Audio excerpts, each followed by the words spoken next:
Hello and welcome everyone. We are back today on the 19th of December 2022 to embark into the next session of Science is the New Religion with Michael in Germany. And just happens that I had a day off today. It's a Monday. And thought I'd try and contact Michael and see if he could do a session. And sure enough, here we are. Michael, thanks for coming in and joining me today.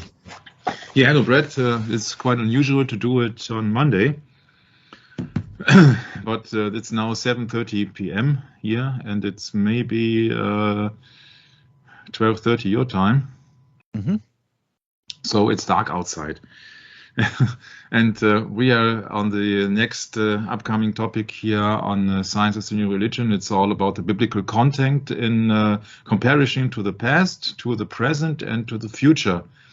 And therefore, the last two sessions were as in the days of Noah, and last session was being called the sons of God. And now we are under session 96. 96 is about Genesis 6 as well, especially on verse 4. But of course, you can compare that if you have, for example, what I would recommend everybody to have is the great cost-free.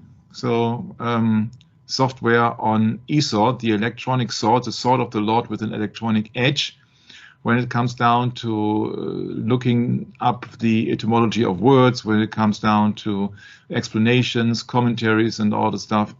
And though this is the chapter 6, when it is just before the flood. You see that from verse 9 onwards, it's just speaking about the flood, the big and only and one flood, which has been recognized all over the world, especially. And so, therefore, we will start with the first session on this Genesis 6:4, which is called, of course, there were giants in the earth. And that thing struck me. I told you before the last two sessions that struck me really deep, and I thought, okay, yeah, we have to sort out what's what. So this is a little continuation, and this is a little repetition from last time.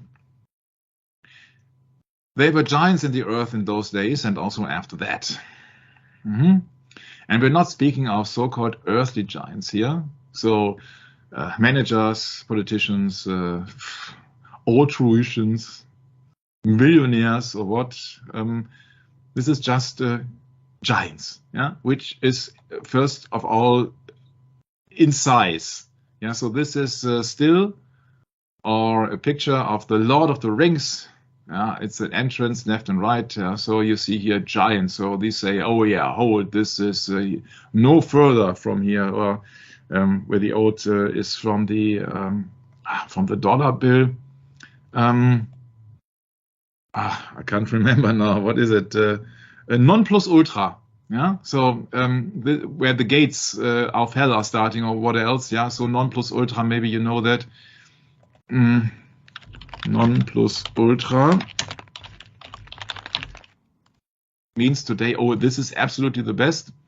But if you go down to the real nitty-gritty of it in English, of course, then you will see that's a Latin phrase and the national motto of Spain.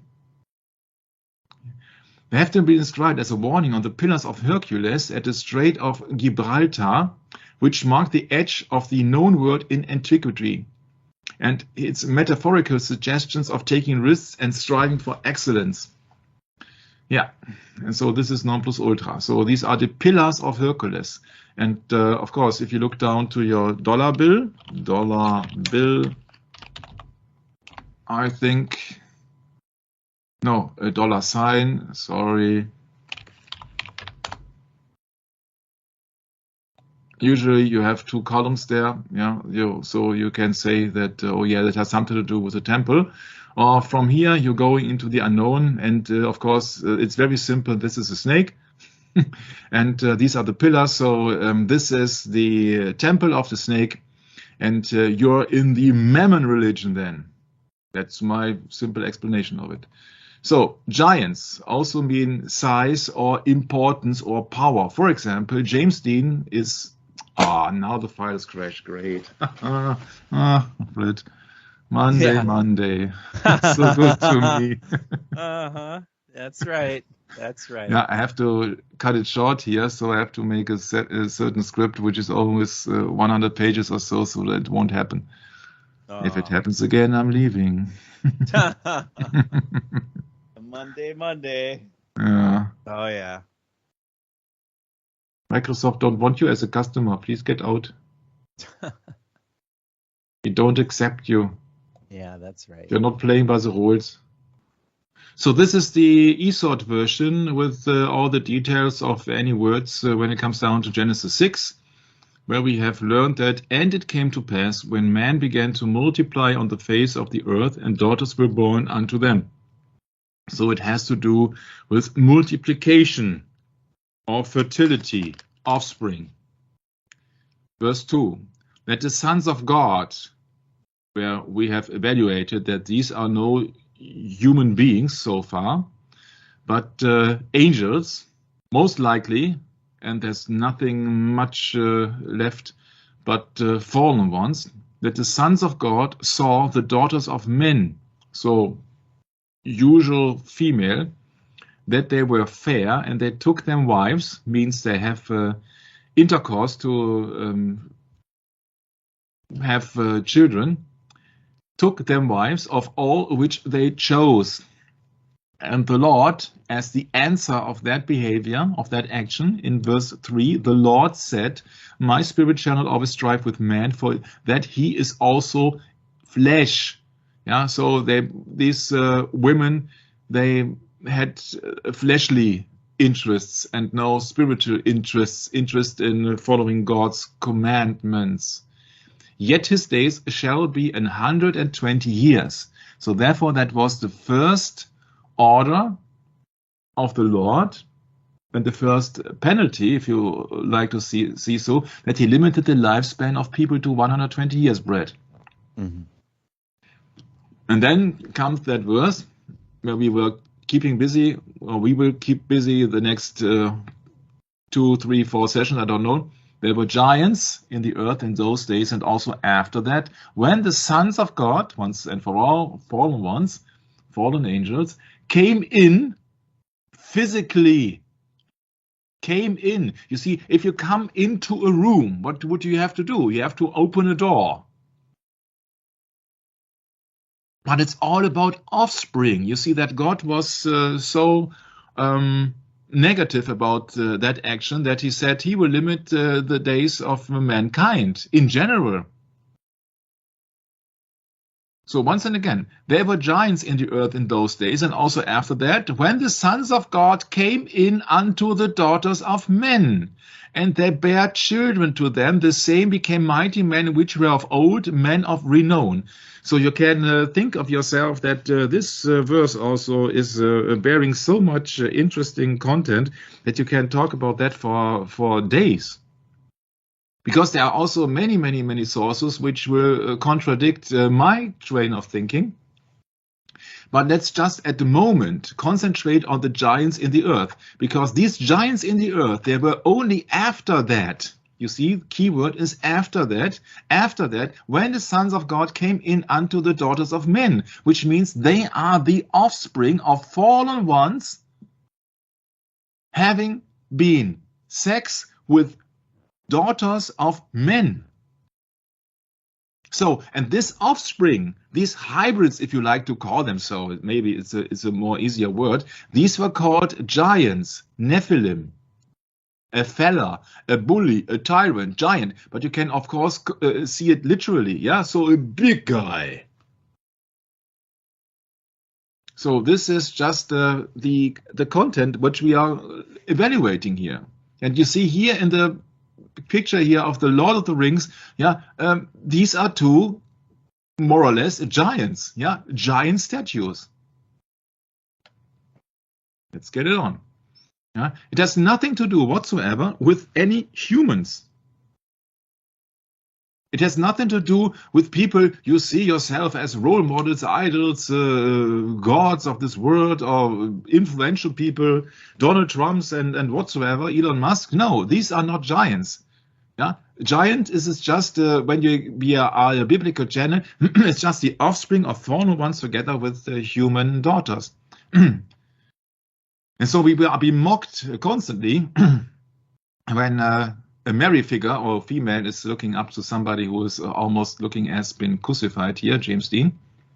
I'm sorry, I also got a sore throat. That has another background, but yeah, this is just James Dean as a role model, as an idol, and of course the people would see him as a giant, but he isn't. Yeah, he isn't. In the biblical way, he is not. Yeah, these are just steered young people who can be influenced and you can be manipulated by the industry because he always lacks money, for example, so he has to get what it takes and he has to obey. And he was the rebel and blah, blah, blah. And he was the right choice of faith and guy that they needed for their agenda at these days after the Second World War and Korea War and all the stuff for the rebellious youth. So he was a role model as well as Marlon Brando was. And he was controlled by the Freemason Jack Warner of the Mount Olive Lodge in Los Angeles. Los Angeles, like the Lost Angels, the fallen ones. It's very funny then when you see giants and it comes down in Los Angeles. Yeah, very interesting. Okay. Yeah. So Freemason attitude here. Not speaking about him as a Freemason, but just maybe he's just mocking his boss. Don't know. And he has been made also things that we have talked about last time in the movies about East of Eden, all the biblical references. Of course, that was the punishment of Cain, who was the first murderer in human form. He was then being pushed out and he had to dwell then in the land of Nod in the east of Eden, eastwards towards the sun. So a rebel means kind of Nimrod, so a rebel against God, a rebel against commandments, a rebel against, for example, the commandment read, thou shalt honor your father and mother. Yeah. Right. So what, because that's what he did. Of course, this is just symbolism here. He's wearing a red jacket here. Yeah. Red is color of sin, color of blood, violence. Yeah. And in German, it's called, for they know not what they do. So it's another biblical reference. Yeah, a quote of Jesus. Yeah. So it's like that he's a savior, a messiah for the young people of the 1950s. Yeah. Okay, so let's look it up. What are giants? In Greek and Roman mythology, the giants, also called gigantes, were a race of great strength and aggression. So this is mythology. But maybe, just maybe, we should go down the path and do our own thinking by using our own God-given approach, by our own God-given common sense. Though not necessarily of great size, and I have a big argument against it, and that big argument comes from the Bible, because they were really in big size. They were known for the gigantomachy or gigantamachia, their battle with the Olympian gods. So therefore, you see in a split of a second, it has something to do with being a rebel, huh? Even in mythology, these guys are being depicted as rebels. Once and for all, rebel without a cause. I know it sounds far-fetched maybe, but you see, you have to be careful, to have a careful approach on all the things, and then you swallow in at first all the things that are coming down from religion, from mythology, and then you start to see the connections. That's the way that I'm doing it. Of course, I'm a Bible-believing Christian. My foundation is the King James Bible 1611 up to now. Yes, up to now, because maybe, I don't know, maybe somebody will present the original version, which has been hid under a cellar, I don't know. But the original 1611 King James Bible. But I have to know first what is to have a sense of the thing. So I'm going into mythology first, not into the Bible, because the Bible we have also found out what they talked about these giants, these Nephilim. Yeah, these were the offspring, and these were the fellows, a bully or a tyrant. Okay, so then let's get it on. Brett, question. Of course, I could go through the biblical keywords here first, so that I explain what it is in a biblical term. Mm-hmm. I don't know what is more appropriate. Well, I think what you're doing is just fine. Okay, so then I will do the heathen part first.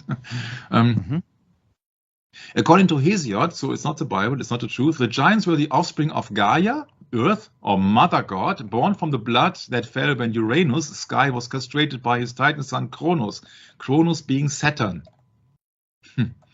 Or the Reaper. No? Don't fear the Reaper, this is Kronos. Archaic and classical representation show gigantes as man-sized hoplites, heavily armed ancient Greek foot soldiers, fully human in form.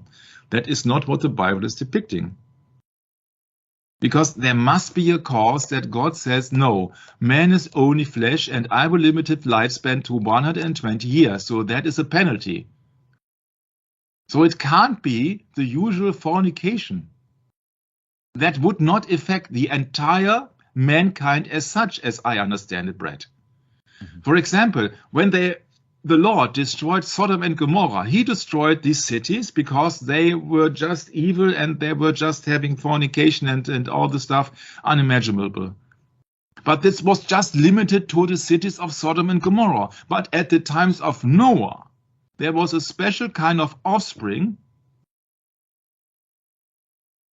that God was so in anger, what you like to see, because you see that I think it's just an explanation, because God has no anger like a human, yeah. But a negative approach about the offspring of fallen angels together with the daughters of men. And I think it's also about the daughters of men, that they were having an affair or what else, an offspring with which was not intended to be so, because in Genesis, the first chapter of Genesis, yeah, God everything made after his kind. Let us make man in our image, after our likeness, and let him have dominion over the fish of the sea, and over the fowl of the air, and over the cattle, and over all the earth, and over every creeping thing that creepeth upon the earth. So God created man in his own image. In the image of God created he him, male and female created he him. Where was it? After his kind. After his kind. I'm just reading the Bible verses because I want to save your voice. Tell me if that is inappropriate. No, that's good. Thank you, Mike. Okay. Mm-hmm.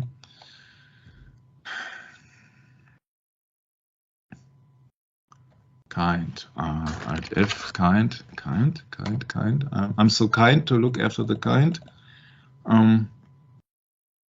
Yeah, and so you see that God made the beasts of the earth after his kind, and cattle after their kind, and all the creeping thing after their kind.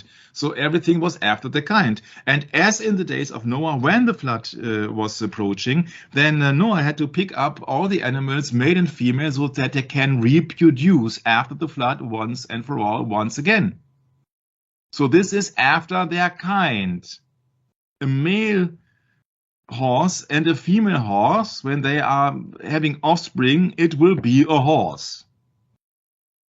But when an evil angel, in what kind of form whatsoever, has intercourse, in what kind soever, with the daughters of men, then it is not intended to be, because it's not a reproduction after its kind.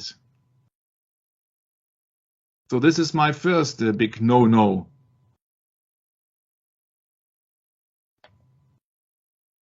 Let's look it up, if it's in Genesis 6 or 7. I think 6 is before the flood and 7 was after the flood, huh?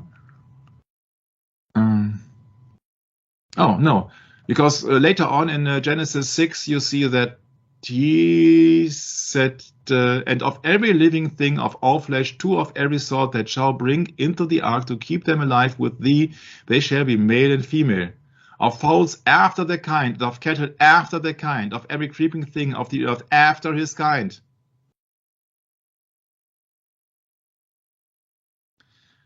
So, giants cannot be in human form because the reproduction of it, the offspring, would not be after their kind. My explanation of it.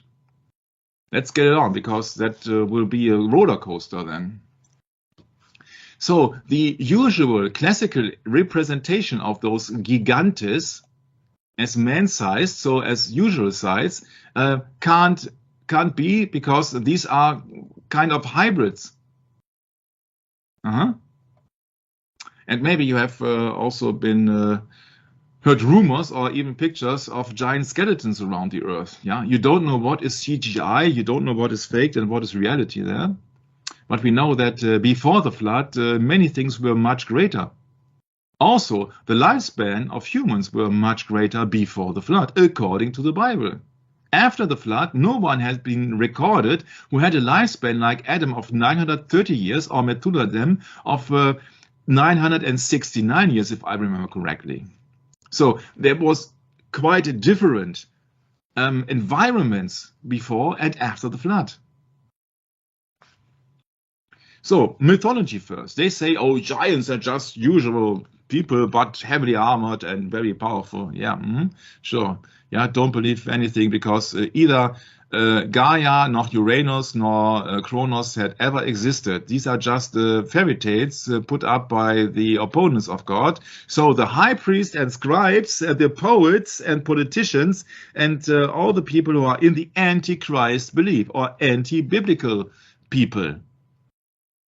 So in these anti-biblical people, they try to fool you into believing that giants have nothing to do with size, nothing to do with power. It's just a special, heavily armed ancient Greek foot soldiers. That means that everybody can be a giant. You only have to be heavily armed. Yeah. So then you have been called a giant as a man-sized hoplites. Later representation, and now it gets interesting, show gigantes with snakes for legs. Oh, how can that be? Snakes for legs. In later traditions, the giants were often confused with other opponents of the Olympians, particularly of the Titans, an earlier generation of large and powerful children of Gaia and Uranus. And then you got it once again. You only have to combine the dots, Brett. They say in mythology that the giants are an offspring of the earth together with some things from the sky, and there you got it. It's really obvious, I think. You got a combination of the daughters of men with Gaia together with the sons of God, Uranus. Oh, come on, really? It's Monday, Brett.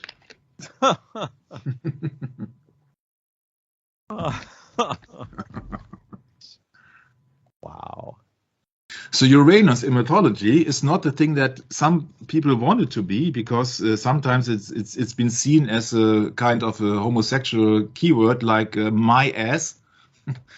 Or your ass, actually. In Greek mythology, Uranus, sometimes written Uranus, ancient Greek, in Greek, is the personification of the sky and one of the Greek primordial deities. Uranus was the son and husband of Gaia. Oh, the son and husband. Oh, doesn't it look like Nimrod, Tammuz and all this stuff together, Brett? Oh, jeez. Unbelievable, huh? It's unbelievable. Yeah. Right. Yeah, so that is Uranus. It has been developed, I can tell you, by a certain guy as a planet. Where is the planet of Uranus? Yeah. Following discovery of a sixth planet in 1781 using a telescope, that's Uranus. From Wilhelm Herschel, do you know in which city he has discovered that planet? No. Bath in England. Peter Gabriel. Yeah. Yeah. The Roman bath. The Roman bath, yes. Yes. Yeah. Yeah. So that is Uranus. It's just a name. Okay. So then let's get it on back to the script.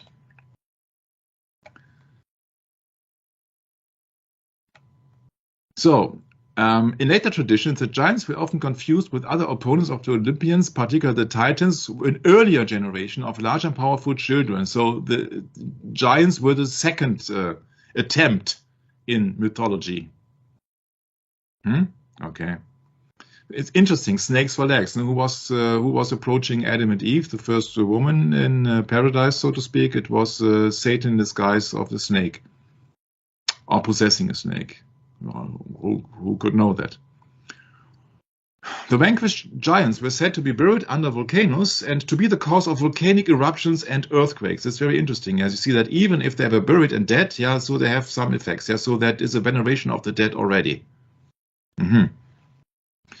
So then, these were the giants. These were the second attempt of the offspring of Uranus and Earth. So something from the sky with something from the earth. Okay, let's get it on.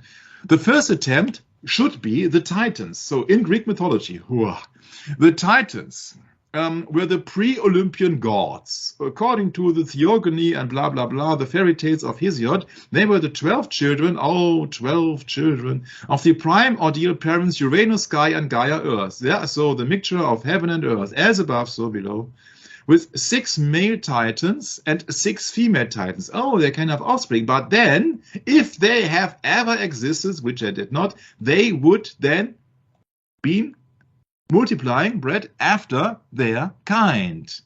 Well, don't insult these people, Michael. Come on now. Have some kind of reverence for their religion. Just kidding. It is just hilarious listening to this. Oh, but goodness in all these rumors in mythology and legends, there's always some key element that is just put out to falsify biblical teachings. And of course, it's a replacement for the truth, Michael. It's a replacement theology, yes. Yes, of course. Yeah, that's a key element. If you see what they have faked or forged, then you can really see what is their main ordeal, what's their goal. Yeah. So their goal is their goal is obvious. It's to win you over. And you know what? They've won. I mean, look, they're teaching mythology in the schools, for God's sakes, in America. Yes. Yeah. They've won. And Greek is highly regarded. You see that all the medicine and science, for many parts, mathematicians and all this stuff are coming from Greece. Yeah. It's a sick world, and this is why. This is why. Yeah, so you have also Cronus mated with his older sister Rhea, the 6 siblings and all the stuff. You see, what else? So Prometheus is also the light bearer. Yeah, so another depiction of Lucifer. Helios is the sun god. Heliocentric system. Yeah, you see that this is why all the scientific system relies heavily on Greece. Also, I think one reason for that is that the Greeks they were able to write down many things, and not many things of Babylonian science has survived. I think. So where's Medusa? Just kidding. I think she will show up. So the Titans were the former gods, the generation of gods preceding the Olympians. Yeah, you see that now you know why you got Olympic Games every 4 years, huh?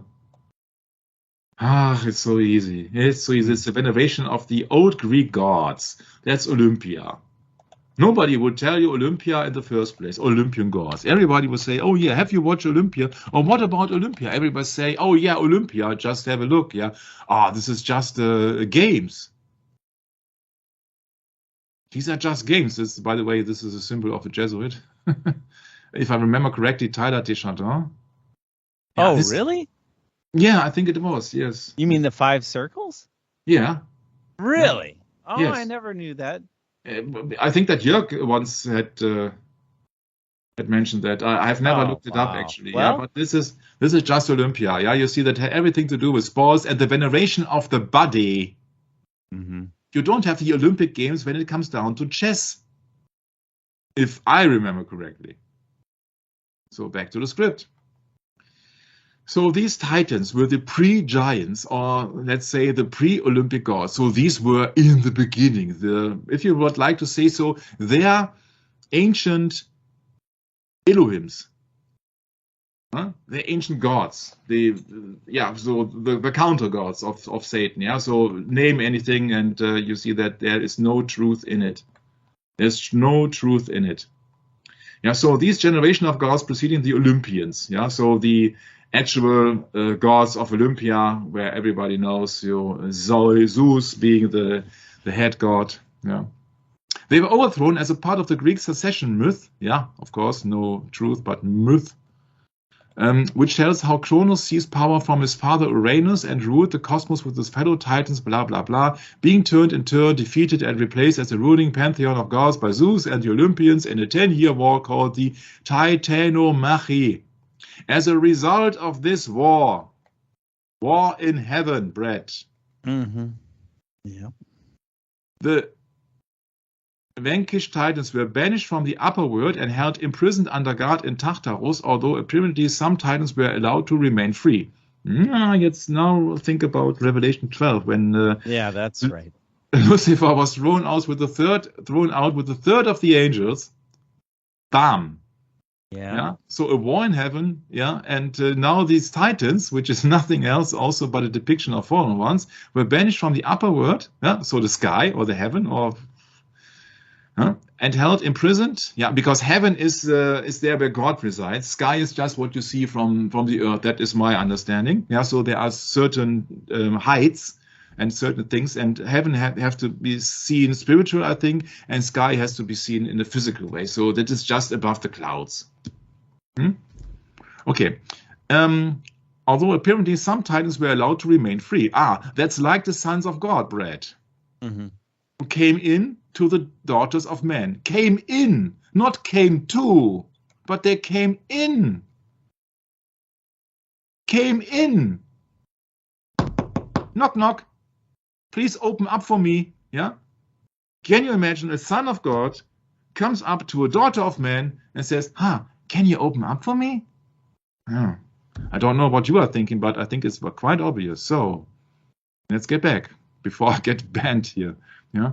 So, of course, everything that has to do with mythology will be venerated in the satanic world, because they say that, we support this theory, we support this replacement theology. This is a Titan warrior concept, or Titanic for that concern. You see, this Titanic, they were banned into the Tartarus, into the hell. Yeah. You see, to name a ship Titanic, I would never encounter that ship with the knowledge that I got at this very moment. So it's quite obvious that ship had to sink. What does mythology tell us? The Titans were banished from the upper world and held imprisoned under guard in Tartarus. Yeah, you know that Tartarus is another thing as under the earth, and like a depiction of hell, actually. Tartarus. In ancient Greek, the deep abyss that is used as a dungeon of torment. Yeah. So what do you expect when you call a ship Titanic? I made a 6-session evaluation about the sinking of the Titanic according to the book The Secret Terrorist by Bill Hughes, together with Jörg and I think Maximilian it was. Easy when you look that also the name giving for that ship was quite convincing. Yeah, the deep abyss that is used as a dungeon for torment and suffering for the wicked, as a prison for the Titans. Yeah, the deep abyss. Yeah, where is the Titanic now, Brad? In the deep abyss, I guess, or what? Yeah, didn't they raise part of it or something? I forget now. Yeah, but of course that ship was ordered to be sunk. Well, it cracked in half as it went down, right? Yeah, almost every ship will have that behavior. Yeah. Okay. So you see that Titans will be venerated because you see these are gods on their own. Yeah, you see they lost the battle to the Olympian gods, but of course they were former gods, and now they have been sent to Tartarus. But of course these are just like gods. That's why she is venerating him. And the Pegasus. And there you got your kind of Medusa. You ask for it, you get it. The snakes on top, huh? So it's always the same. You see that all this Greek mythology is putting into the heads of the children and sometimes the adults.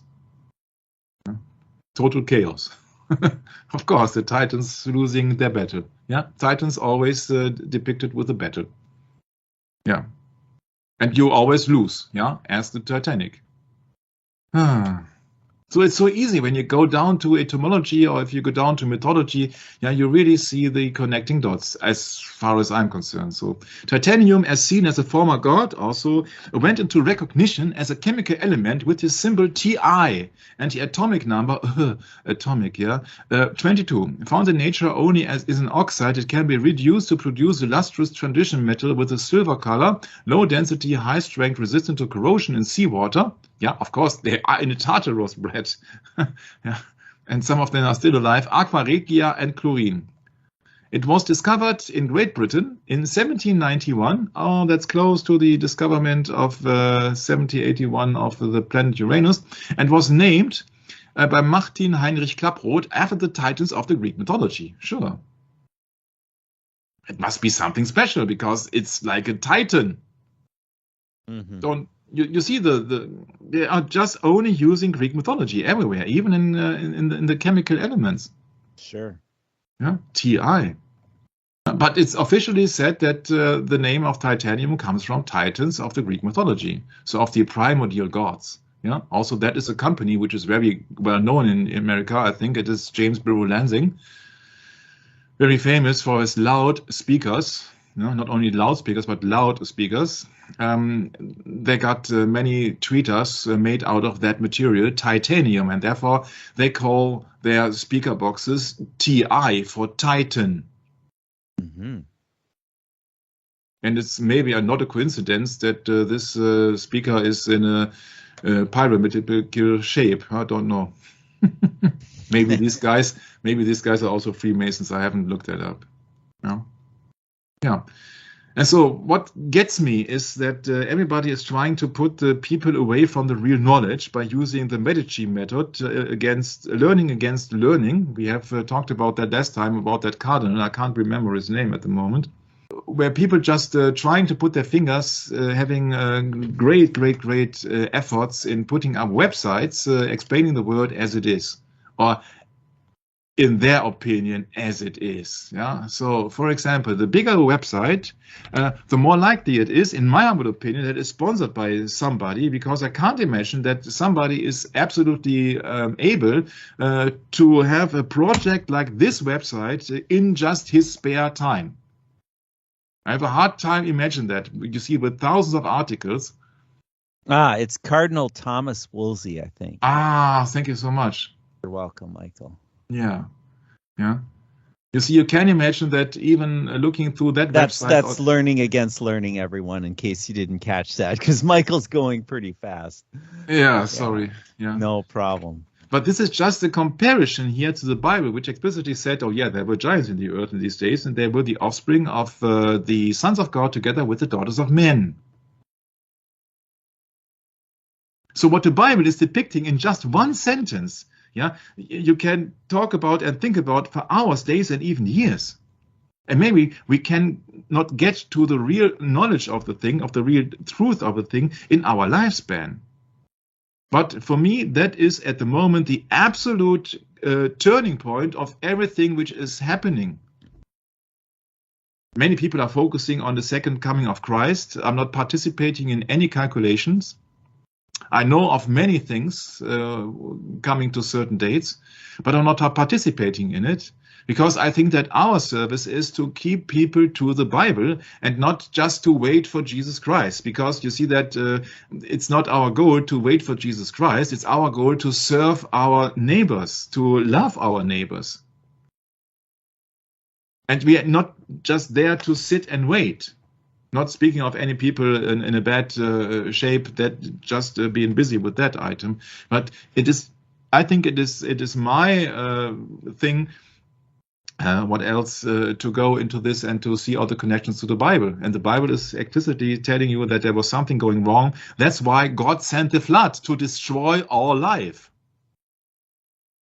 Yeah, you have to keep that in mind. I know that we are just talking about the verse 6:4, but God saw that the wickedness of men was great in the earth, of men, and that every imagination of the thoughts of his heart was only evil continually. Yeah, because they were having offspring with evil ones. So you see, their hearts, especially of the woman or of the daughters of men, so to speak, they were evil continually, of course. If we are together with evil spirits, what do you expect? And it repented the Lord that he had made man on the earth, and it grieved him at his heart.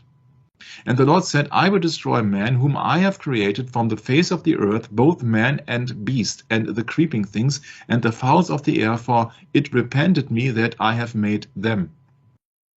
But Noah found grace in the eyes of the Lord. So the cause of the destruction with the great flood was just that the heart of the man was evil continually. And that in the line of events here began then when man began multiply on the face of the earth, and daughters were born unto them, and these daughters were born unto them.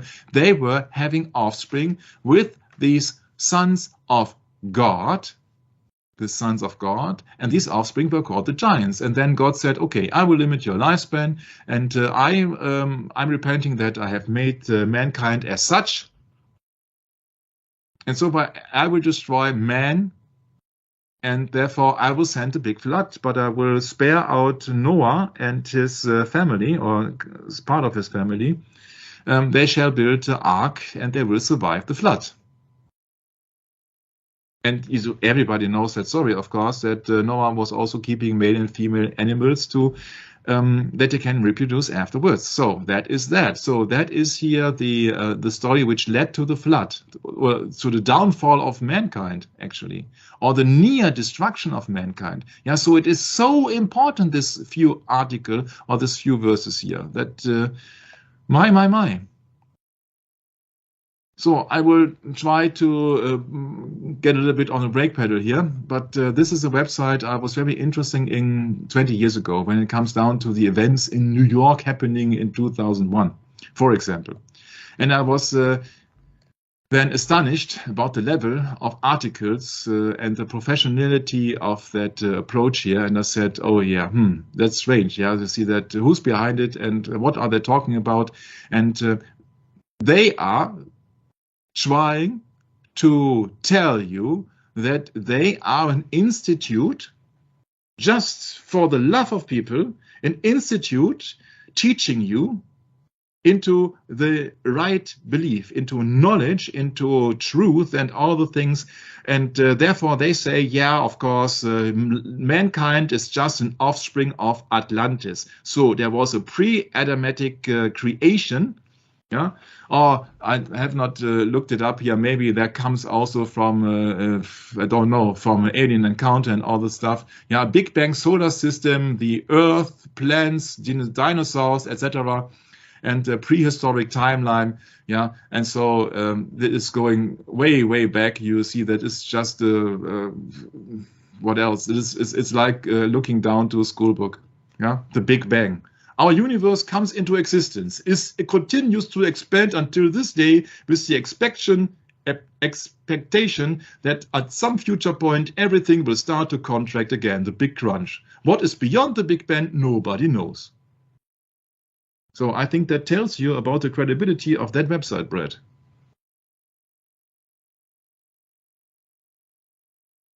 Which is zero. But you can always learn something out of it. Yeah.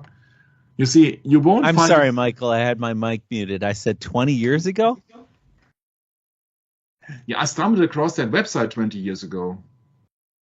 Yeah, but that website has multiple articles on the most evil people, and this is, of course, the Rockefellers, Rothschilds, and all the stuff. So it is not about religious contents that much. It's much more about politics and oil and all the stuff. Yeah, but he's got very interesting articles. I have to give him that. Yeah, very interesting articles and very elaborate. So some truth mixed in with some lies. No, when it comes down to the real events, it's almost everywhere lies. But the details here in some things, for example, the child abuse ring in Belgium, and so this is excellent. Yeah. So if you research that there, then you find so many links, so many things. Yeah, look it up here. Yeah, and you tell me that somebody does that in his spare time, huh?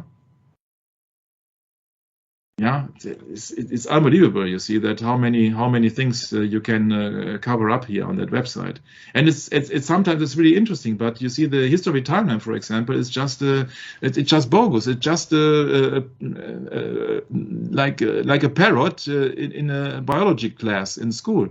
Mm-hmm. Right. Yeah. So, and that is my point, and therefore I got an idea out of that website, and I said, oh yeah, okay. So many things here are just been reproduction of textbooks in the school. Yeah, creation on Earth, 4.4 billion. You see how to prove that. We have talked about that much longer before. Yeah, and there are many people who say that, oh yeah, there are also dark alliances and UFO and aliens and all the stuff. We will go into that soon. And then I was just looking to the internet, and no, I did avoid any cat videos, but then I got into this and I got into that, and you see that so many things are popping up, Anunnaki and all the stuff. You can't imagine you can keep yourself busy with all the stuff, which has nothing to do with the biblical truth, of course. Yeah, Anunnaki, for example, also gods of the underworld. Yeah, you see, if there is, I doubt really that there is any theory left out in this world which has not been talked about before. That's so funny you mentioned cat videos. I don't need cat videos. I got 2 cats here. Yeah, I know. But cat videos are usually to distract the people that they said, yeah. I don't know where I got into this website because it just cats everywhere. Huh? Yeah. Yeah. Yeah, so you see that this is just mythology, like the Titans, like the giants in the mythology. So let's get back to my kind of thinking, because I'm a very primitive, simple person. Yeah, I did not visit the university for several years. I have no degree. I'm not a professor in anything. I'm just asking questions. And it struck me that that website, which I just mentioned, ISGB studies, is talking about a certain Graham Hancock as a total con artist. You see that everybody can accuse anybody, but it struck me because I said that, I didn't know who Graham Hancock actually is. And so this website is talking about Graham Hancock, and I said, oh, interesting. Because we know that the Great Flood appeared about 2350 before Christ appeared. So this website and many other sources are claiming out that the Giza Plateau, where all the pyramids are, is no older than 2580 before Christ. So calculation is that this pyramid had been finished or started to be built about 230 years before the flood. So that is close to the time that God ordered Noah to build an ark and gave him 120 years.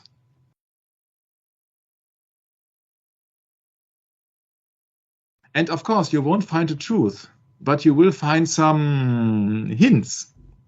That website says that Edgar Cayce, which has been an American individual, I think he was in the beginning of the 20th century somewhere, the sleeping prophet says that, there's a similar period, 10,500 before Christ, and he's speaking of Hall of Records of Giza and a legacy of a lost civilization, that somehow the survivors of Atlantis came here and were to do this. So he says, Egypt is connected to Atlantis. Yeah. Graham Hancock, therefore, praising Edgar Cayce when interviewed to the Cayce Association. Cayce himself considered to be an Atlantean, half god, half man. Brett, what did we learn about the giants? it's half fallen angel and half human. So therefore you got also your hybrid. Interesting. Rata. Yeah, who built the Great Pyramid in 10,500 BC, the same period Hancock is advocating with completely made-up arguments. Yes, because the pyramids cannot be that old, because simply, according to the genealogy of the Bible bread, the earth is not that old. Bingo, and that's one of the big alarm bells that I think you will not really... Or shall we just say it's a hurdle that you need to jump over at some point? And, I think living in a concrete jungle doesn't help, Michael. I really like that website, yeah, because they have so much articles there where you can start your research, but you have to be very careful not to be trapped in any kind of way. But that kept me into thinking here, what I said, oh yeah, I have to use that for this session or for the science in general, because I've incorporated there. And I came to the thinking, I said, that's so logical. There are many documentaries about the Egyptian pyramids.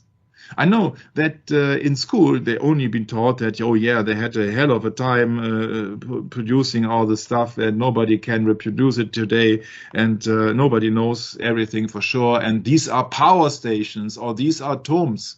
Yeah. Yeah, and everybody will keep you distracted, and they are not mentioned in the Bible. It's very interesting. And it's the only one of the ancient seven, the number of God, of divine world wonders. God has never ordered to worship images and idols or buildings bread. That's right. Yeah. Therefore, the 7 world wonders can only mean that 7, the number of God, or the days that God needed to create the earth and 1 day for rest. Yeah, these 7 world wonders, 7 wonders of the world, so to speak, the ancient one, the new, but the old wonders of the world, they must have a connection to the number 7, and they must have a connection to pagan God, because God is forbidding to erect statues or pillars in the Bible, in the Deuteronomy somewhere, I don't know, larger, higher capitals. So the 7 wonders of the ancient world from left to right, the Great Pyramid of Giza, quite prominent. Which is depicted here, even on Wikipedia, built in the early 26th century before Christ. During a period of around 27 years. The pyramid is the oldest of 7 world wonders, or 7 wonders of the ancient world, and the only one to remain largely intact, and that's why they are venerating these pyramids bread. It is the only visible account of a worship to pagan gods which is left over after the big flood. Because the big flood, of course, destroyed mankind as such. Except 8 people in a boat. Noah on his ark.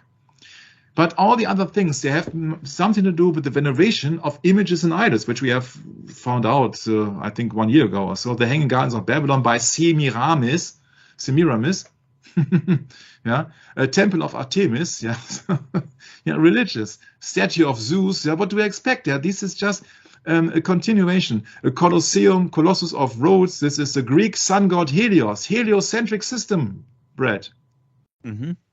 Mm-hmm. And the lighthouse of Alexandria. Yeah, you see that then you can be enlightened.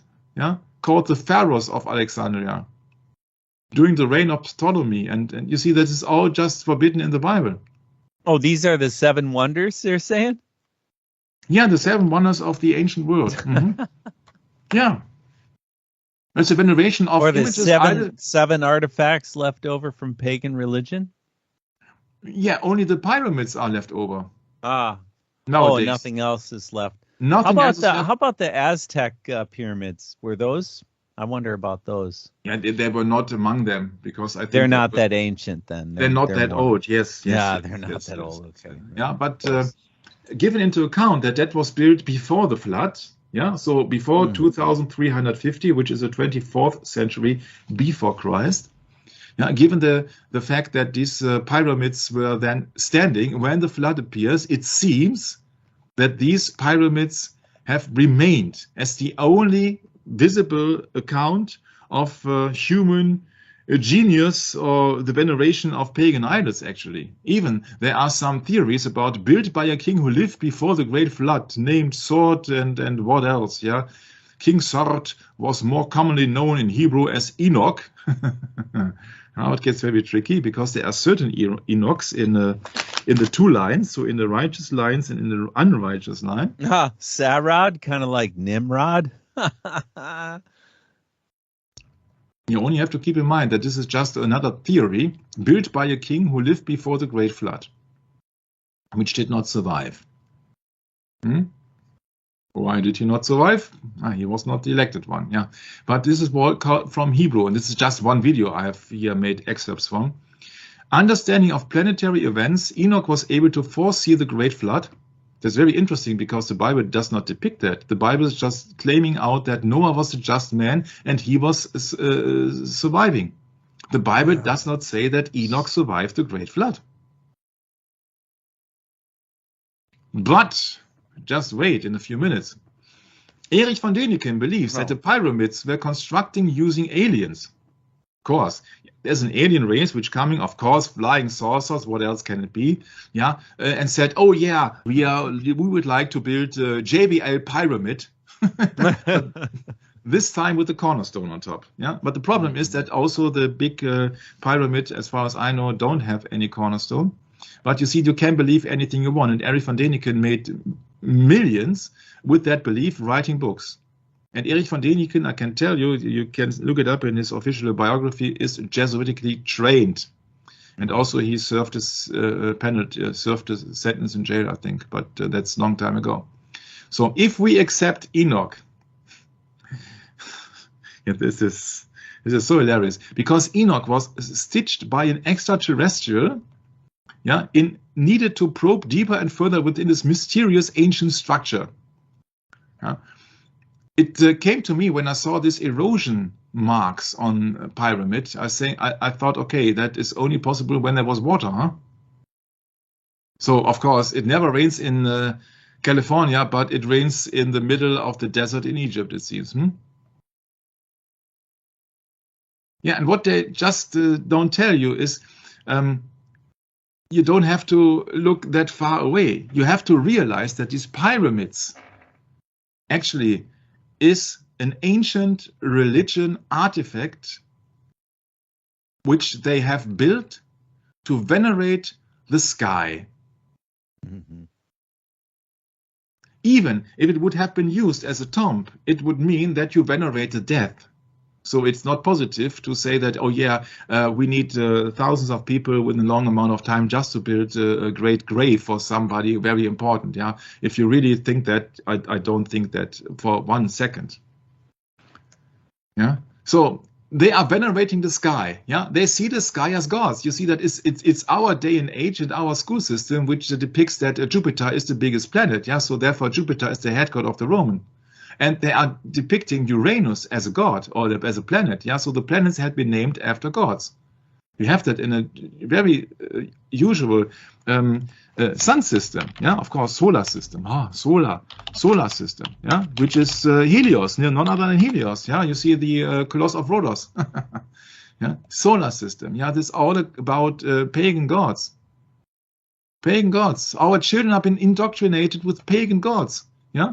Mars, Jupiter, Saturn, Neptune, Pluto. Yeah, these are all Roman gods, with the exception of Uranus, which is then a Greek god, or the former god, and who then was being castrated and blah, blah, blah. Yeah? So that is the thing, that our children have been indoctrinated with Roman gods.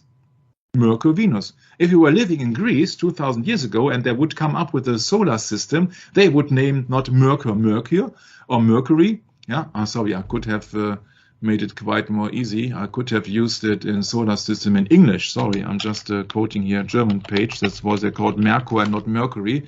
I'm sorry for that. So solar system once again. Yeah, Mercury. Yeah. So if you would be raised up in Greece in 2,000 years ago, they would not come up with Mercury as that planet, yeah, but with Hermes. They would not come up with Venus, but with Aphrodite. They would not come up with Mars, but Aries. They would not come up with Jupiter, but with Zeus, and so on. Yeah, so you've been indoctrinated all your time, but that means here that in ancient times, of course, these pyramids have been built after the connection or a collection of stars, because they saw the planet as stars, and that is not far-fetched, Brett. When you look upon the book of Revelation, when we clearly see that stars in the prophecy of the book of Revelation can be seen as angels. Correct. Yes. Or messengers. Yep. So, from that conclusion, it is no wonder that we all see that star syndrome or pentagram symbols also in a pentagram. Yeah, a 5-pointed star. Not by coincidence. So that is what they don't tell you, is that is a depiction of the veneration of Satan in Isaiah 14. And now they are promoting you. Oh, there is a UFO. What else? UFO, like I don't know, alien encounter of the third kind or so to be expected, because yeah, simply they are putting out all this news, so to speak. In 2021, the Senate Intelligence Committee in Washington received a briefing from the Pentagon. Pentagon is not for peace. Yeah, Pentagon is strategic warfare. Yeah. And I said, oh, they received a briefing from the Pentagon. I said, oh, not the reptilians, please. Reptilians. So, sorry. Yeah, because many people will distract you with reptilians. Most likely Mr. Ike. Yeah, reptilian agenda. This is also just a fairy tale. And depicting our beloved King Charles now as a reptilian, which he isn't. It's the wrong animal. Right. Yeah. So this is just a spoof. If you look it up at the picture search, it was very interesting that when I looked upon King Charles on the internet, a picture search, this came up. Yeah, really, I can do that with Swiss cows. I don't know why they have a preference for dogs. I don't know. Yeah. So the 7 wonders of the world are being there for ancient worship. So the 7th is, or the first, according to any number here, is the Great Pyramid of Giza in Egypt. And we know that Egypt is not known for being a godlike country of the Almighty God of the Bible, aren't we, Brett? Mm-hmm. Yeah. Right. Yeah. So the Great Pyramid north of Cairo in Egypt is the only wonder of the ancient world that has survived to the present day, because it survived the flood. It is part of a group of 3 pyramids that were built between 2700 and 2500 BC as royal tombs. This is so wrong, I think. It is also, but not the main purpose, I guess. The largest and most impressive is Khufu, known as the Great Pyramid, which covers 13 acres and is believed to contain more than 2 million stone blocks that weigh from 2 to 30 tons each. Yeah, so look at the top. Where is the top stone? Of course, you can argue and say that it's erosion. Or somebody has stolen it. It doesn't weigh much, no? Maybe 2 tons. Right. You have to have a very good helicopter to carry 2 tons. But okay, no, don't know. Yeah. So why is there a missing capstone of the Great Pyramid? So these scientists still can't figure out the exact technology where they have done that with that precision. You see, there are several possibilities. I don't want to give you false claims, but you see that just imagine, yeah, the most funny would be if that would be one block of a stone before, and there were thousands of hammersmiths who had then built out that pyramid. Yeah, so you wouldn't have to move all that stones. It's just an idea. I'm not telling that was the way they did it, but it's just an idea to avoid all the problems with transport. Yeah, you see, you got a big structure, maybe a mountain. Yeah, and out of these mountains, yeah, you drive out these pyramids.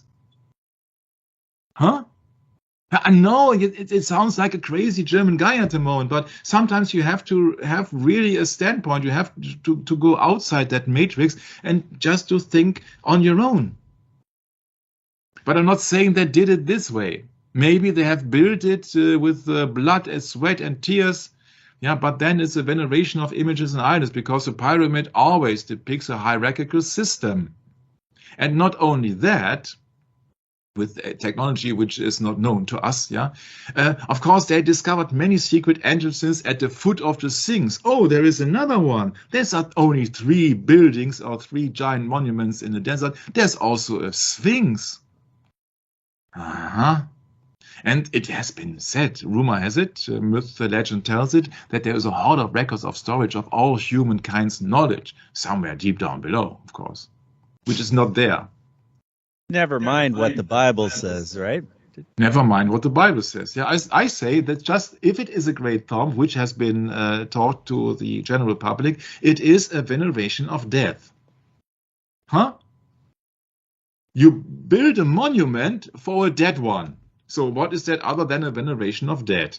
You see, in every Roman Catholic altar, there will be remains of a deceased one. Maybe a saint, so to speak, or what else. Maybe animals, don't know. But that's what I have learned. So that is a veneration of death. So that can only be a pagan religion. And then it would be obvious there are 2 big ones and a smaller ones. Yeah, you have father, mother, and child. So that would be my first approach. But it gets more easy soon. What does it mean that Jesus Christ is the cornerstone? Yeah, this is an album here from the band Styx. Take Me Back on My Boat on the River, which depicts the river Styx, which is the river of death in mythology, of course. Where then, like Christeberg says, don't pay the ferryman before he gets you to the other side. Yeah, you will be getting over for your last trip, yeah, to the land of the death. And you're not surprised that in the satanic world, a group like Styx, with the name of Styx and with the song of Boat on the River, making millions with it. So don't be surprised when a group like Styx, coming from the mythology, has made millions with it, because that's what only counts in a satanic world, Brett, that you fulfill the agenda, and then you will be rewarded. You will be awarded with prizes, fame, money. That's Luke 4 and Matthew 4 in a nutshell. So a cornerstone, not the top stone. Yeah, what does it mean that Jesus Christ is the cornerstone? Because the top stone is missing on the pyramids, but not the cornerstone. The cornerstone was the principal stone, usually placed at the corner of an edifice to guide the workers in their course. The cornerstone was usually one of the largest, the most solid, and the most carefully constructed of any in the edifice. The Bible describes Jesus as the cornerstone that his church would be built upon, even in 1 Peter, Brett. And let me explain, Brett's got a little bit trouble with his voice today, and that's why I am reading the Bible verses at the moment, to gain him some relief. Yeah. So even in 1 Peter 6, it's been said, "Behold, I lay in Zion a chief cornerstone, elect, precious, and he that believed on him shall not be confounded." That's 1 Peter 6. Yeah. But this is not King James Version here. Also, in Zion is a cornerstone, and Isaiah 28:16, a costly cornerstone for the foundation. Yeah. So Jesus Christ is the cornerstone. In 1 Peter 2, it's been said, that is not the King James Bible, yeah, the stone which the builders rejected, this became the very cornerstone. So the builders, also the Freemasons, reject Jesus Christ, of course. Yeah, they worship Lucifer. And it's very interesting when you really see that this pyramid here in the Egyptian desert, they have a cornerstone. You see there are several verses here, cornerstone, cornerstone. Here's the stone which rejected by you, cornerstone. Ephesians 2:20, we can look it up so that nobody accuses of being lame or so. Ephesians 2:20. Ephesians.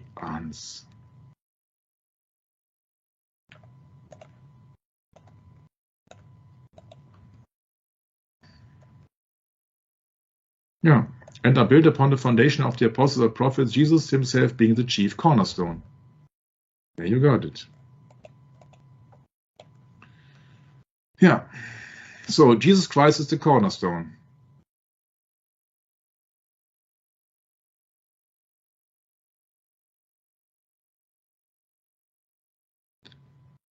Yeah. And somebody who wants to have a great thump, yeah, Jesus says, let the dead bury their dead. So it is not a Christian symbol or of any matter. They are just venerating death. Like Keisha says, we have to die young. And many people are just shouting out that song and say, no, we're gonna die young. My.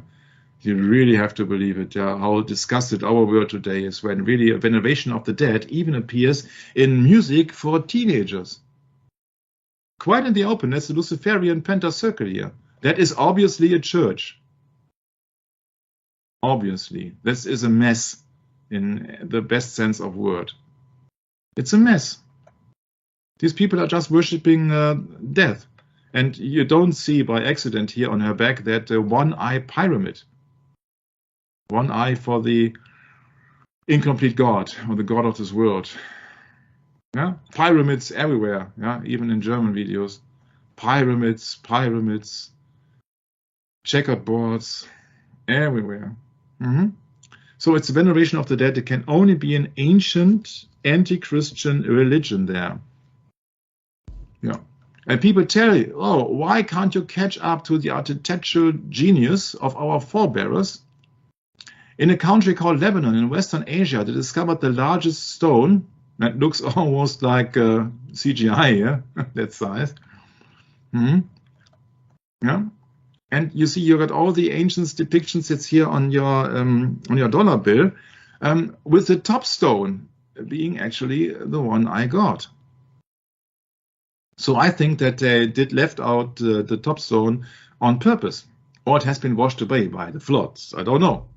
Yeah, but to have an incomplete structure of a pyramid is very interesting. Yeah, Brad, can you recall upon that shape here when it comes down to the JBL 250 Ti speaker system?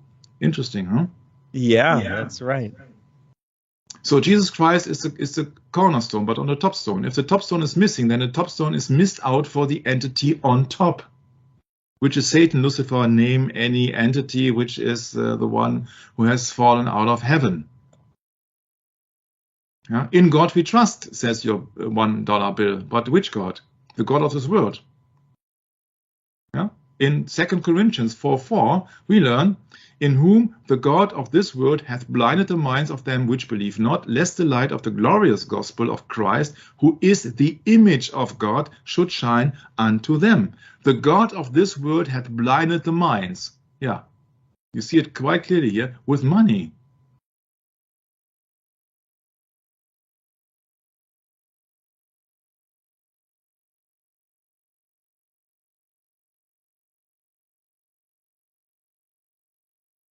And therefore, you see that also your dollar symbol is quite easy, the symbol of serpent, worship, the temple of the serpent. Imagine here the two towers.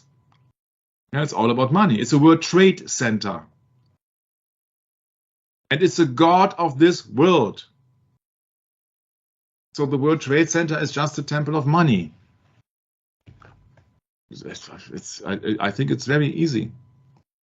So the sky over Giza at the approximate day of a date when the pyramids have been finished, maybe, looks like this. So these pyramids have not been built by accident, but on purpose with a plan. Yeah. So all the path in the pyramid could come close to the positions of fixed stars like Sirius. Sirius, on the other hand, is a depiction of Osiris. Osiris is the head god in Egypt and also the god of the dead, which then would make sense when there is a queen's chamber, a king's chamber, and a tomb in general. And Osiris being also the patron, so to speak, of the Freemasons. And the Freemasons do heavily rely on Egypt, I have been told. So this is workmanship, craftsmanship, but of course in a pagan system, because they are just venerating images and idols in the sky and not the real God. Yeah, Osiris being in a sign of Canis Major, the big hound, woof woof. Yeah, and so this is your pyramid. It has been structured to the positions of fixed stars as they were 2500 BC. And there would be much to say about that. Yeah? But it's very clearly that these have not functioned as a powerhouse, power station, or what else, tourist attraction. But these are just veneration of a hierarchical system where on top, of course, pagan god must be, because it has been images and idols, and the veneration of images and idols are forbidden in the Bible in the second commandment. So, but there you got it. And they have been made before the flood. That's why they are so highly regarded these days, because they remind people about the conditions of the earth as in the days of Noah. Yeah, there's your big woof.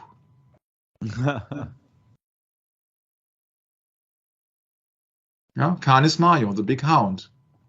Now that's the head of the hound, and this is Sirius, this is a brighter star. So this is Osiris.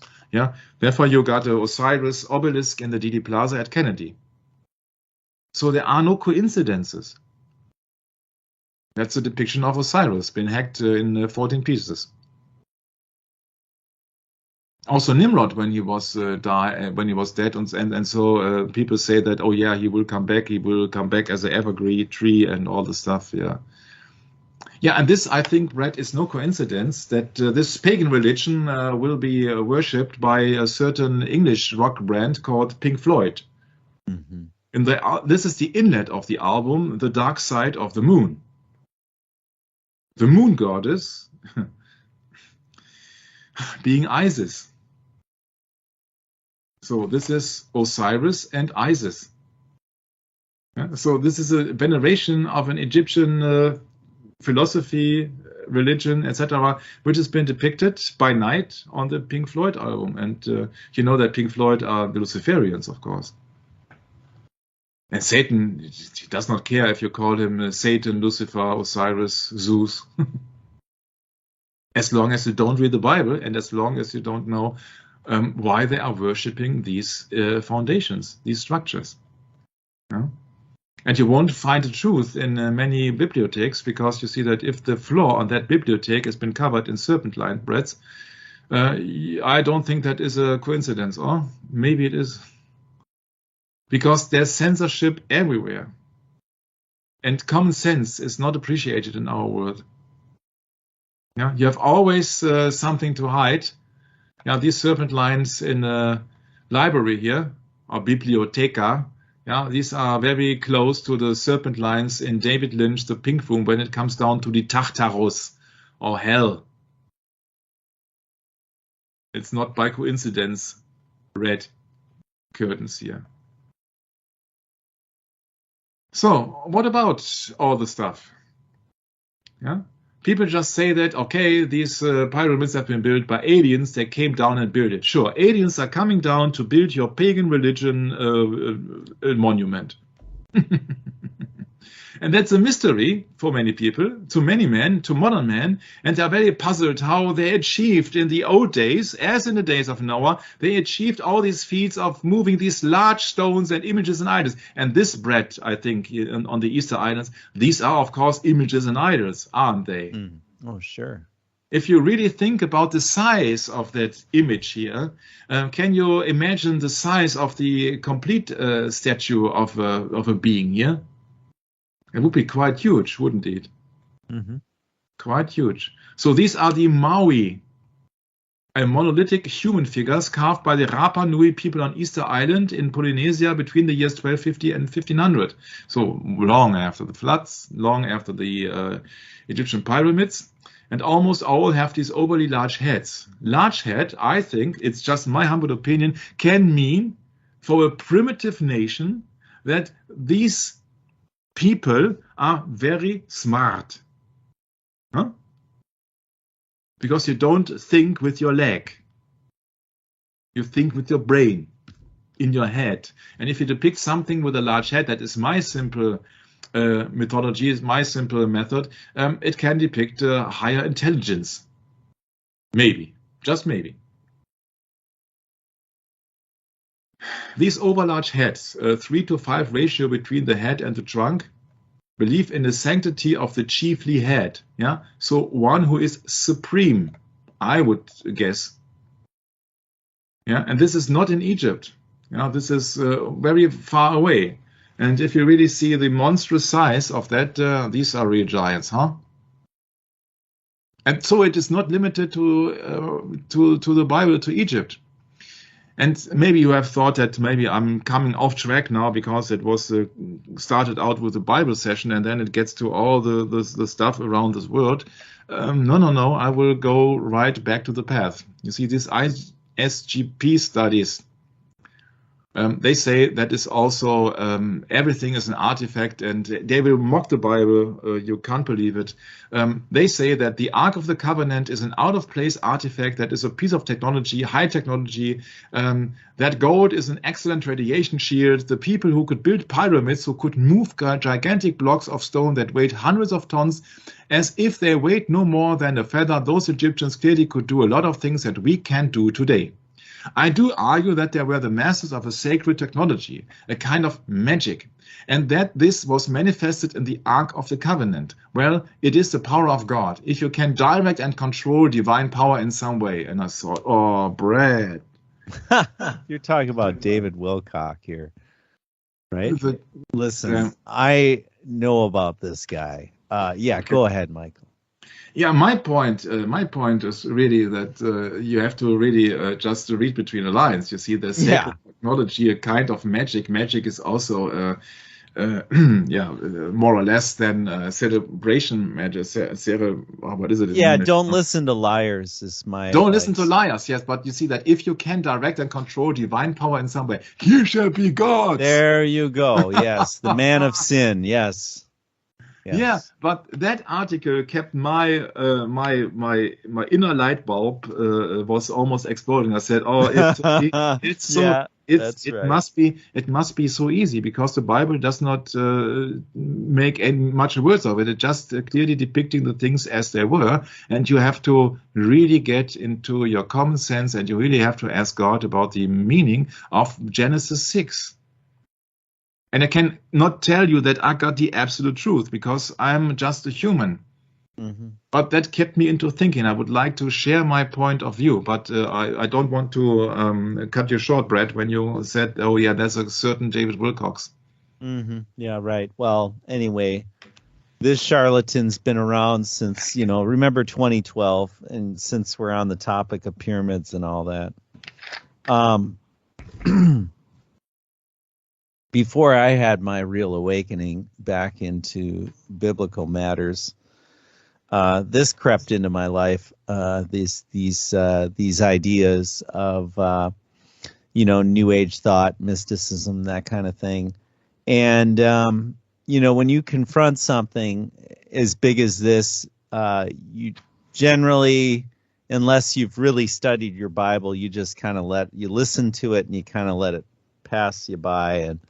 Okay, is this guy real or is he just full of it? Well, yeah, it turns out, years later, I find out he's totally full of it. No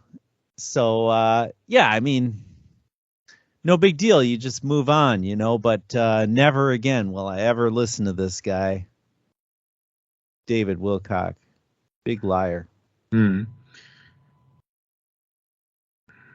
Yeah.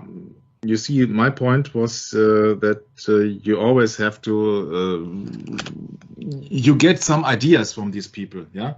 But it is not only the Ark of the Covenant, yeah? But of course, Edgar Cayce, you see that if you believe him, he has made such false claims and all the stuff. If you really believe him, you're really on a lost path. But that's not my point. My point is that I was... starting to combine the dots then. When I looked at this, I said, stop, what did they say? David Wilcox, you got it right. Yeah, right. Considered to be the reincarnation of Edgar Cayce and the Atlantean pyramid builder Rata. And I said, oh yeah, that was so hilarious. I was really having a good time looking to that. And I'm not, I'm really appreciate the work that they do on that website, but it's not the truth according to the Bible. No, of course. Because if I combine the dots with the Bible, I come up to that conclusion.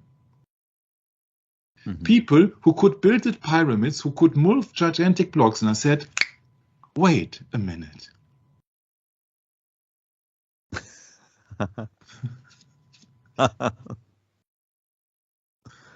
Oh, wait, they are fooling us. They are fooling us. Right. They are drawing away. They are making a science so-called. They are drawing us away from the real simple truth. Yeah, depicting here kind of a Louvre, and they are. Oh, that is excellent. Where did you get that? This photo site here. Okay, that's just beautiful. Yeah. And I said, oh yeah, you have only to combine the Bible with the things that you are really seeing. And then you come to quite another conclusion. These are the pyramids. These are huge, enormous things serving an anti-Christian, a satanic, so to speak, religion. So much so. In Genesis, well, we make it much more easy. We make it much more easy. We just cover that sentence here. Yeah. So, in Genesis 6:4, we read, there were giants in the earth in those days. Who could move gigantic blocks? Yeah. That's so easy. Yeah, that's right. I just combined that interview of David Wilcox. Wow. With the Bible. And wow. If you got it in the right timeline, because they were building about 230 years before the flood, then that could be the solution. Right. How they could achieve to move that gigantic statues of the worship of the stars.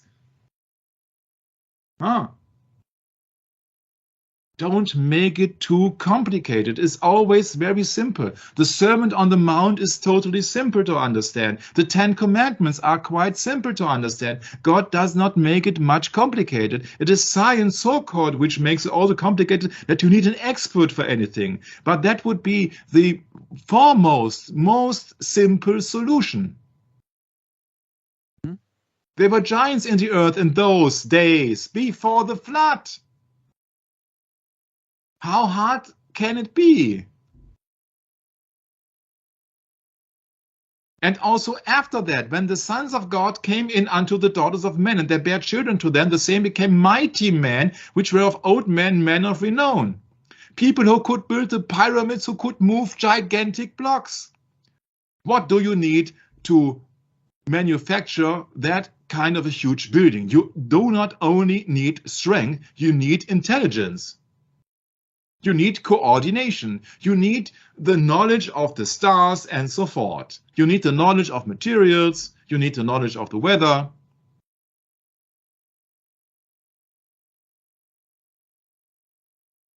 And therefore, I said power is nothing without control. That's an old spot from Italian tire manufacturer Pirelli.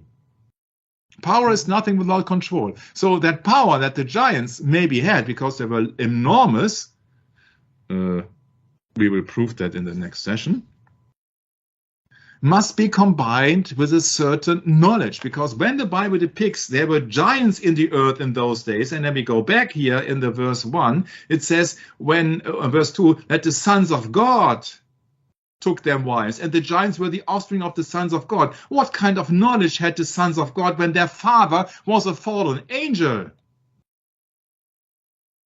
I think that is quite a rhetoric question here. Yes, yes. So the giants are depicted as the offspring of fallen angels together with the daughters of men. They came in unto the daughters of men to be fruitful and multiply, but not after their kind, but a mixture as of something. So an evil man with a huge amount of knowledge and power. These were the giants depicted as Nephilim in 6:4.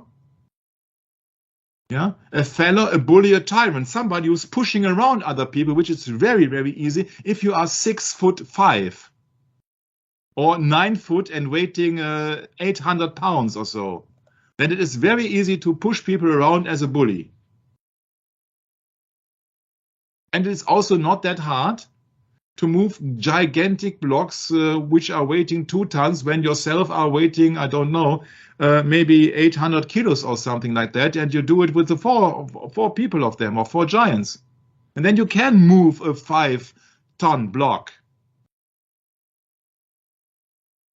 Aha. So I'm not saying that I've got the right interpretation, but according to the biblical timeline, it is for me the most simple thing. And that's where all the mess is starting, because people are venerating all that giant size. In Twin Peaks, you would approach Karel Strucken, which is a Dutch guy, an actor, which is close to 7 foot something, yeah, playing here the giant. He is called in that series here from David Lynch. David Lynch is into meditation, etc. He is called the giant. His name in Dutch is Karel Strucken. There it is. Yes. Karel Strucken. 2 meters and 13 centimeters. Yeah. So in English, I don't know. Close to 7 foot. Yeah, 7'3". Man, that's huge. That's huge. Yeah. And if we really look to the Bible, which we will do next time, we will see that this is no exception. And then it would make sense, you see, that if you be close to 9 feet, for example, yeah, what kind of body strength do you have? What kind of possibilities do you have if you are with the 4 of them, or 5 or 6? And then you have maybe some other possibilities. Yeah, to invent machines, for example, before the flood, with all your intelligence from the fallen ones. Maybe they had machines which are not been yet developed here after the flood. Yeah? So these giants, yeah, have the code Hebrew 5303 in the Bible. And that is the very same code with the giants being depicted in the book of Numbers. And then you have to say, aha, that makes sense. And there we saw the giants, the sons of Anak, which come of the giants. And we were in our side as grasshoppers. And so we were in their side. Yeah, that is the same word, Brad. Mm-hmm. Yeah, so how tall is a grasshopper? Yeah, so this is a comparison here. Grasshopper. I don't want to animal. My insect. Or insect, yeah, maybe. It's not big. So you would not depict yourself as a grasshopper when somebody is twice your size. You know, I think that you would depict yourself as grasshopper if somebody is gigantic, ne? Gigant, giant, yeah. At least 40, if not 100, yeah, right. Yeah. And so that is what the Bible is telling you, and also that would be in line to the Bible, to verse 6:4. It says, there were giants in the earth in those days before the flood, and also after that. The Bible will never lie. It's also after that. After that. After that, after the flood, means in Book of Numbers, chapter 13, 33. Yeah. Yeah, and you got the biblical, how can that be? You see, when the flood has destroyed all the human life except the people on the boat, is only explainable when some of the offspring of Noah's daughters, so to speak, had a similar encounter. Well, it's like when the Bible mentions the mystery of iniquity, Michael. Hmm. It's not to be understood easily. close to 2 hours now. Oh, shit. So, for example, you got some other explanations in the Bible when it comes down to David and Goliath. Somebody is estimating close to 10 feet. And so these people are huge.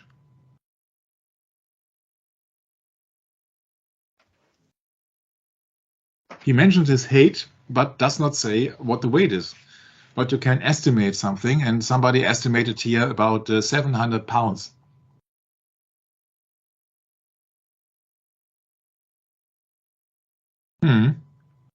So that was easily the weight of half a ton. And of course, that is then the Mr. Olympia. This is Arnold Schwarzenegger, which is the son of a former Austrian police chief for the Nazis. Hercules in New York is a 1960 American fantasy comedy film directed by Arthur Allen Seidelman. And it stars Arnold Schwarzenegger in his acting debut as the eponymous divine hero, which engages in escapades after traveling to New York City. And his father is Zeus, but he's an offspring of the gods. Yeah, and this is a trademark of it. Trademark pictures with a pyramid on top. And this is halt Arnold Schwarzenegger here showing off his muscles. Hercules, the figure of the Greek mythology. And the son of God. Yeah, Brett, he's the son of Zeus. He's the son of God. Yeah. And what is he? Much more powerful than any other human being, isn't he? Yeah. He is a son of God. He's a depiction of a supreme race. Yeah, he can fly, sure. Oh, stupid. Yeah. Yeah, but that is, you see, that is the veneration, and that is the size of the giants. Yeah, comparing to normal people, even that bodybuilders are standing out. I know that is hilarious nowadays, but you see that just for the fact, yeah, you see that you can't compare him to an ordinary sized man in 1917 something. And yeah, you see that he's depicting here a son of God. Yeah, it maybe I don't want to be too rude. Maybe he has come into some of the daughters of men, Brett. Yeah. Yeah, even underage girls like Nastasia Kinski, the daughter of Klaus Kinski.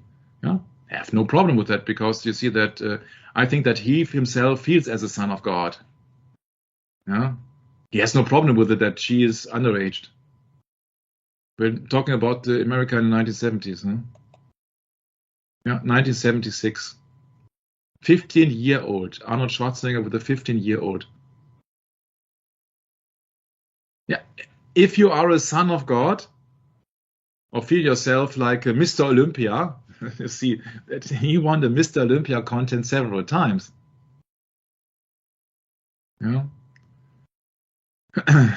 He was together with Deborah Tate also, the younger sister of the actress Sharon Tate, which was sacrificed, there's nothing else to say, in 1969 by the Manson family.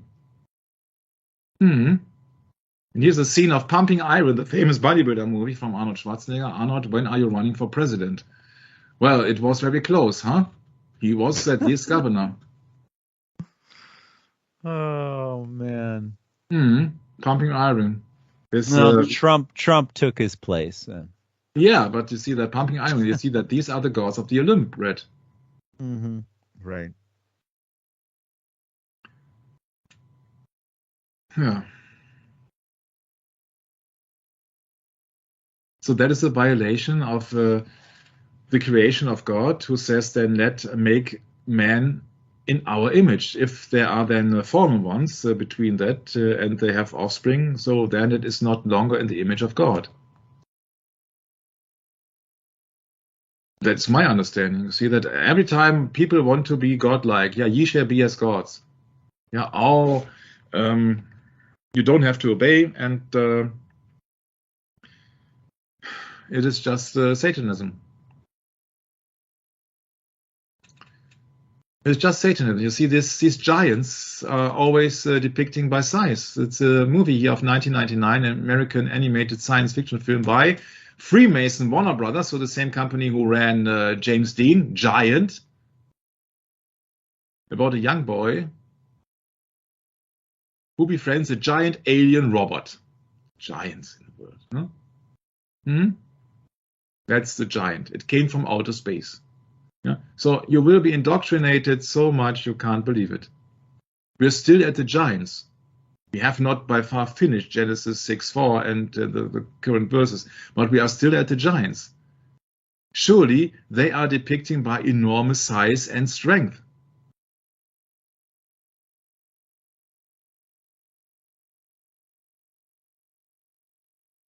But we live in a satanic world. You see that even antennas have been named after Satan. Satan tracking antenna.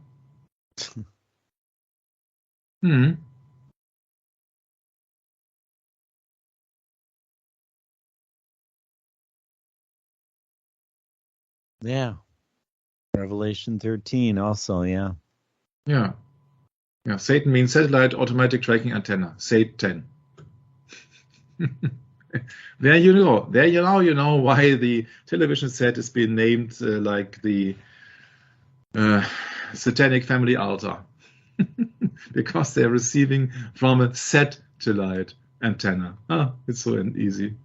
Sometimes it's very easy. It's very easy to love Satan because he makes so easy to worship him. Mm-hmm.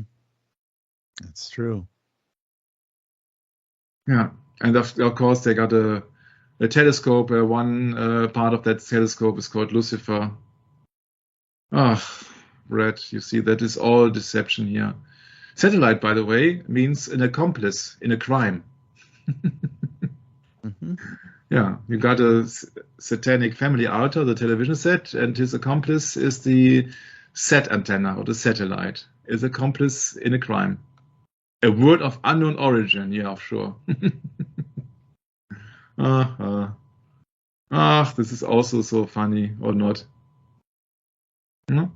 And people really, they were worshipping these Egyptian gods that the pyramids are worshipping. For example, the German astronomer Johannes Kepler, who, maybe you remember, who was then so-called the successor of Tycho Brahe, who came up with that planetary system, a geocentric system with the Earth fixed at the center and some other planets evolving around the sun. But that would not make it because he suddenly died. And if you then know that Johannes Kepler was writing in his book 5 that I am stealing the golden vessels of the Egyptians to build a tabernacle to my God from them, you're very close to the pyramids, I guess. And to the Freemasons. And to everybody who's worshipping as Egypt as the cradle of mankind. Yeah, that's interesting, Michael. You mentioned that, how they twist it around and say that Egypt is the cradle of mankind. Well, how about the cradle of the land of Egypt being the place where God put us in captivity in our true history, you know? And again, Egypt, we're still being held in captive, obviously. It's just that many of us don't recognize that on a daily basis now, do we? My point is that you won't find error in the Bible. When you really do research, then you can explain the things in a biblical way. And that's what I'm trying to do, because for me, it is just the obvious thing. When you really compare the timelines, then it is very obvious that it is very likely that it happened that way, or at least it could have happened that way. So there was knowledge before the flood, which was then being washed away, so to speak, and there were giants in the earth. And also after that, because there was a falling away from God after the flood. For example, Sodom and Gomorrah, or Lot's wife. Or the captivity in Egypt. Name anything, Brett. But the Israelites, the chosen people of God, they were always fallen away. And that's what I try to look into the past and then to combine with things in the future. When I see that Satanism is on the rise big time, we have to look into the future to learn what's in store, to prepare for the things to come. Now we will have a spiritual battle then, and we have to be servants of God. We have to humble ourselves. We shall not be like gods, although there is a mentioning in the Bible that we are gods in a certain way, but we are not like God. We are just humble servants of the one and only Almighty God, because there can only be one Almighty God, because otherwise the tribute of Almighty would not fit. So therefore, we will try to look behind that curtain that this entire international, interconnected web has woven, and to try to really to use a 400-year-old King James Bible together with our common sense to look behind it, so that we can really see what is going on in the world. And the only thing that we have as a foundation is the written word of God, the Holy Bible, the King James Version 1611. And that's where all these yellow highlighted excerpts were originated from. So that's my 2 cents for that session here. Next session we will go more into the giants even. And you will see then some things that are connected to that as well, which I found extremely interesting, because I'm coming from Europe. So next time we will look up some things in Europe when it comes down to science is the new religion, which is not that quite fitting title. Actually, science was always the replacement theology. Thanks for having me, Maranatha, and handing it over to my beloved brother Brett. Thank you, Michael. Yes. That's quite a lesson today. I really liked those verses you were going into about Jesus being the chief cornerstone. And while you were speaking, I looked it up. If you want to bring it on the screen, Michael, 1 Peter chapter 2, verses 1 through 12. And we'll close it down with some scripture. Wherefore, laying aside all malice and guile, and hypocrisies and envies, and all evil speakings, as newborn babies desire the sincere milk of the word, that ye may grow thereby. If so, ye, if so, be ye have tasted that the Lord is gracious, to whom coming as unto a living stone, disallowed indeed of men, but chosen of God and precious. Ye also, as living stones, are built up a spiritual house and holy priesthood, to offer up spiritual sacrifices acceptable to God by Jesus Christ. Wherefore, also it is contained in Scripture, behold, I lay in Sion a chief cornerstone, elect, precious, and he that believeth on him shall not be confounded. Unto you, therefore, which believe, he is precious, but unto them which be disobedient, the stone which the builders disallowed, the same is made the head of the corner, and a stone of stumbling, and a rock of offense, even to them which stumble at the word, being disobedient, whereunto also they were appointed. But ye are a chosen generation, a royal priesthood, an holy nation, a peculiar people, that ye should show forth the praises of him who hath called you out of darkness into his marvelous light, which in time past were not a people, but are now the people of God, which had not obtained mercy, but now have obtained mercy. Dearly beloved, I beseech you as strangers and pilgrims, Abstain from fleshly lusts which war against the soul.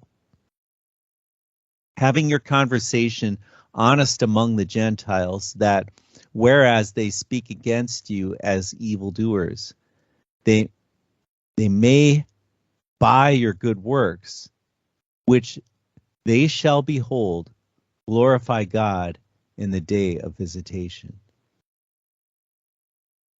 And we'll catch up with you next time on Michael's wonderful presentation he's brought to us. The Science is the New Religion script. And we'll catch up with you then. Maranatha.